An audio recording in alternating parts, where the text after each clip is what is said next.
Hello good people of YouTube and welcome to my hobby channel, and I just wanted to throw a quick video out there today because my plans for this week have kind of gone a little bit awry. Dealing with fluctuating health again, it's just meant that I couldn't continue with my planned hobby videos as I'd hoped. I'm halfway through doing the unboxing and sprue review of the Grand Battle Scale 10mm Orcs from Wargames Atlantic. And it had been my plan to finish that video, but things happened and I ended up retreating into my man cave and spending some time on another dragon model which has been unfinished for the best part of 22 years, I think. So I recently finished the Snow Mountain Dragon sculpted by Anthony Ackland. That was originally a Harlequin miniature. Don't think it's available anymore. It took about 25 years to paint that. Next in line, and no less impressive, is the original Forgeworld Warhammer Fire Dragon, I think this was. I bought this model more than 2 decades ago. Would have originally come with a base, a rectangular base that this model didn't come with. The model as well was also slightly damaged and it was an abandoned project basically. So I decided I would take it on and show it some love and repair various bits, and maybe I was intimidated by its size. Maybe it was just the fact I wasn't really sure how I wanted to paint it. And so I struggled. I painted it red. I painted the wing membranes and did the shading. I picked out the spines and the spikes and everything in bone color and then did nothing with it. So I had 2 attempts. The first when I bought it as a rescue project. The second attempt about 10 years ago when I thought I would paint it, and found myself unable to complete that because I wasn't happy with the direction it was going in.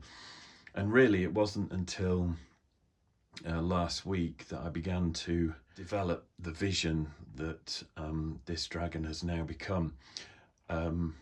Just over a year ago, before I started my YouTube journey, I rebased the dragon and I built these sort of stone columns, very much inspired by the Hobbit film, The Desolation of Smaug. And much as I love this dragon, on its own, without anything happening around it, the pose I found was quite static, and it just lacked the kind of impact that I felt a model like this should have. Also, I changed the angle of the hand when I first bought the dragon. It was more upright, and I didn't like it, so I twisted it round so it was closer to the face. And then when I added the stone columns to the base last year and tried to create this idea of everything being smashed and destroyed as the dragon lunges forward, all these little steps that I'd taken over the last 20 years began to come together and make sense. I now have a very lovely Forgeworld Fire Dragon that I've painted to a good enough tabletop standard for me to be happy to show all of you here on YouTube, but also for me to be able to now field this. And the treatment that I was going for was something that I hope would allow me not only to field this dragon in games of Warhammer The Old World, Mordheim, anything like that, but also Middle-earth strategy battles and Lord of the Rings. I wanted to be able to use this beast as a proxy Smaug or Smorg, if I could, or even as a second dragon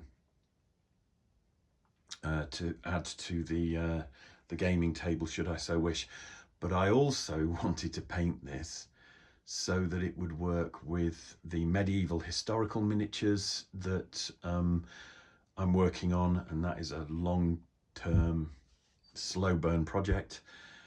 And additionally, the 10mm or Warmaster scale miniatures that I've been working on, because if you take a 28mm resin dragon like this and you put it on a 10mm Warmaster scale or grand battle scale gaming table, you suddenly have a ferocious beast that is every inch as large and as terrifying as Smaug is in The Hobbit.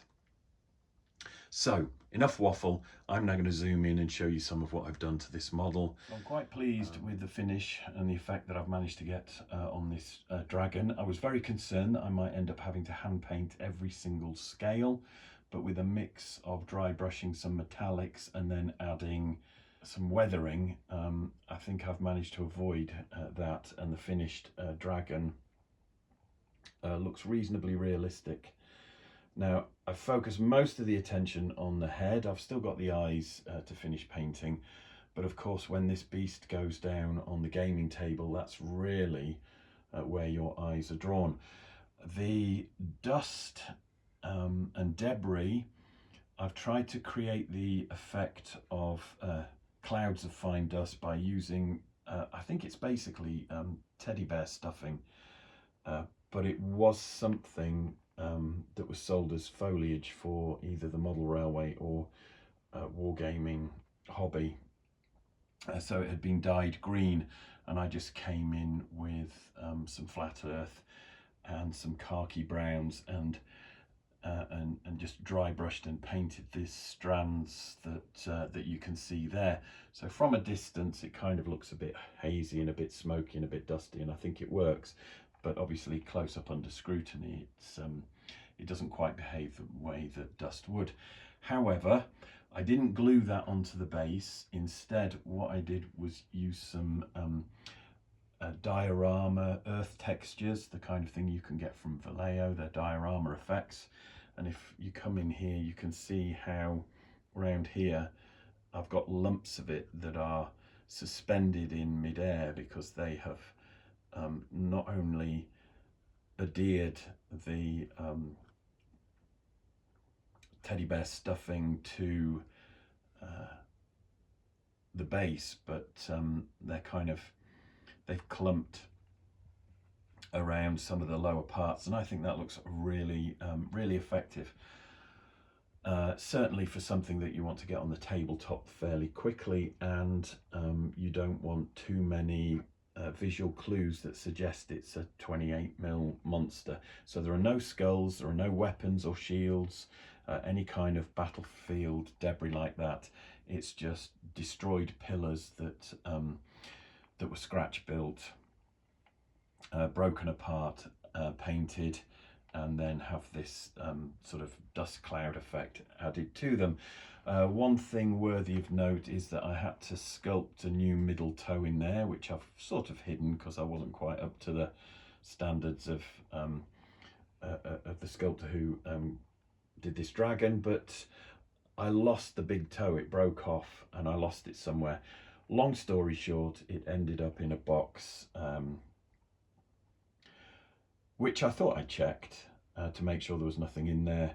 And lo and behold, when I sent some painted miniatures to my friend Richard Orklord in America, he sent me a picture back and said, "Is this important?" So now the middle toe of the rear left leg of my Warhammer Fire Dragon is part of the Stuff of Legends collection. I don't know if I'll get that toe back, but if I do, I'll probably end up painting it up as a wound counter that can go with this huge dragon. So this is what I've been working on, really, just to salvage my my mental health this week. And so I'm focusing on things that I can do that bring me a sense of achievement and enjoyment. And I don't know if you can see on the face there, I've used some of the metallic light shift paints to get that kind of shimmering finish to the head. And it kind of works the same way that fish scales might, and I'm quite pleased with that. I have used clear Yoo-hoo contact adhesive, squidged out onto a tile or a plate or a bit of glass. You allow it to dry for a minute or so, work it with a cocktail stick, and then you can just hook it round the teeth and work it into strands. And that's what I've done there to get the clear strands of saliva between the teeth and the jaws and the tongue. And then I've gone back in the following day when that was dry, and I have used Citadel Blood for the Blood God, which is a blood effects paint. Other modelling manufacturers, other modelling companies do make blood effect paints as well. It just so happens that I've got Blood for the Blood God. And then you just come in with a brush and daub it around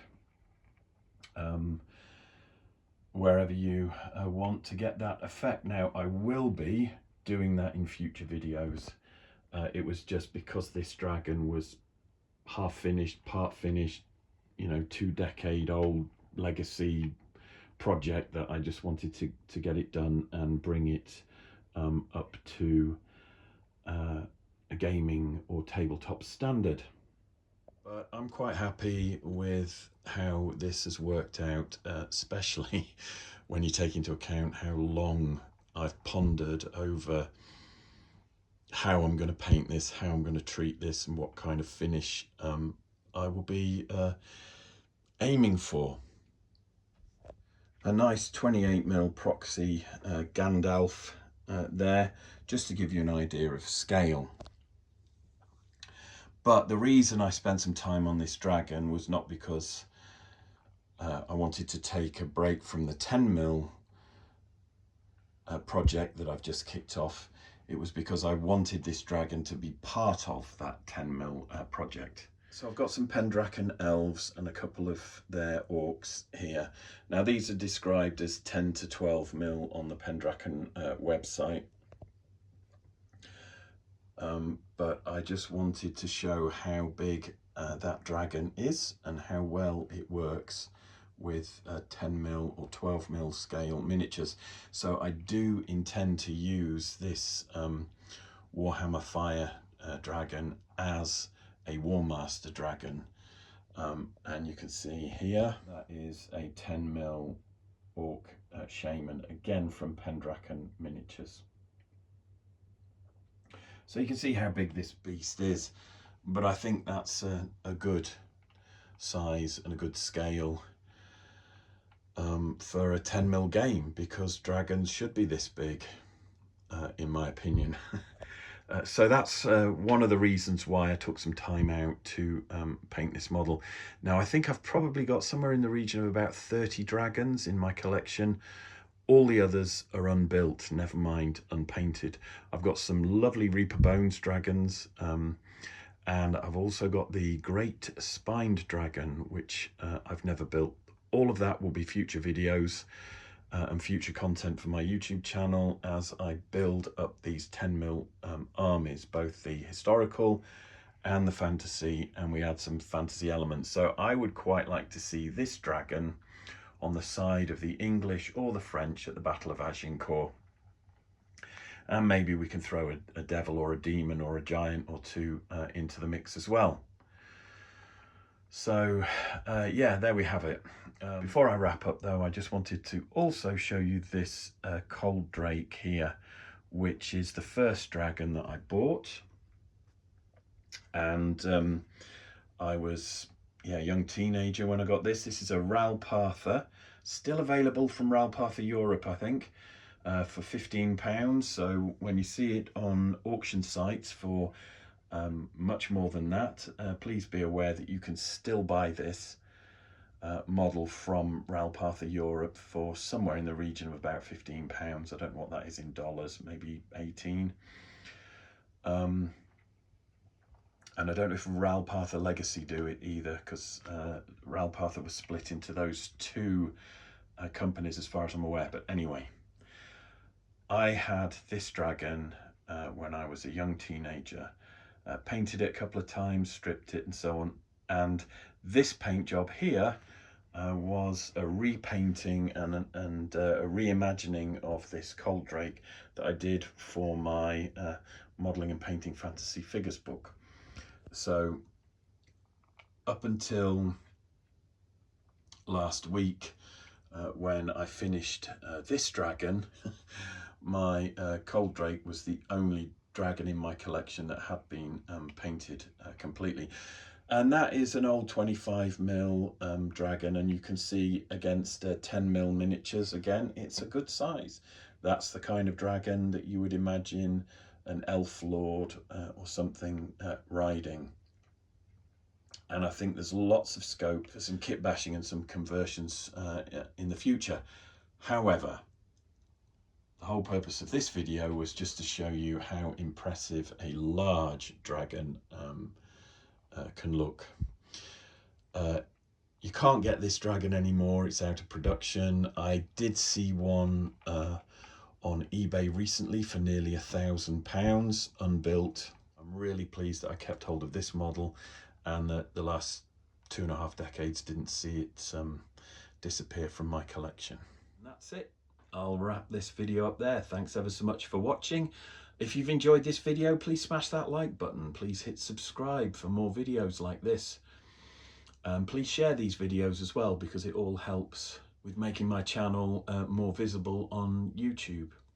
If you'd like to leave a comment, please do, but please keep those comments kind and respectful, not just for my sake, but for the sake of everyone else who subscribes to my channel and watches my videos.